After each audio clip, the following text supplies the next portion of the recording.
લોકો સ્વાસ્થ્ય પ્રત્યે ધ્યાન આપે તે માટે સરકારે આયુષ્માન ભારત યોજના શરૂ કરી છે। 2018માં શરૂ થયેલી આ અદ્ભુત યોજના હેઠળ અનેક રોગોની મફતમાં સારવાર કરવામાં આવે છે।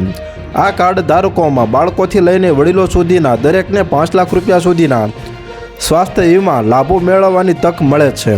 સરકારે તાજેતરમાં એક યાદી બહાર પાડી છે। આ લિસ્ટમાં તેમણે જણાવ્યું છે કે આયુષ્માન ભારત યોજના હેઠળ કઈ બીમારીઓ આવરી લેવામાં નથી આવતી તે જાણીએ।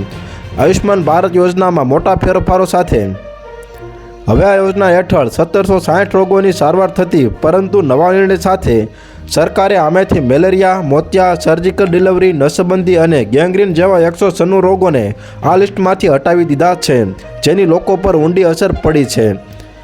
મતલબ કે હવે લોકોને આ રોગોની સારવાર સરકારી હોસ્પિટલોમાં જ લેવી પડશે, જેના કારણે ઘણા લોકોની પ્રાથમિકતા વધી ગઈ છે। પહેલાં ઘણા લોકો ખાનગી હોસ્પિટલમાં જતા હતા કારણ કે ત્યાં સુવિધાઓ વધુ હતી, પરંતુ આ નિર્ણયથી તેમને સરકારી હોસ્પિટલો તરફ વળવાની ફરજ પડી રહી છે। તો હાલ અત્યાર માટે આટલું જ મિત્રો, ફરી મળીએ નવી અપડેટ સાથે। તે પહેલાં વિડીયોને લાઇક કરી ઓનલી ગુજરાત ન્યૂઝ ચેનલને સબસ્ક્રાઈબ કરો અને પાસે આવેલું બેલ આઇકન પણ દબાવો, જેથી તમને નવી ખબર મળતી રહે।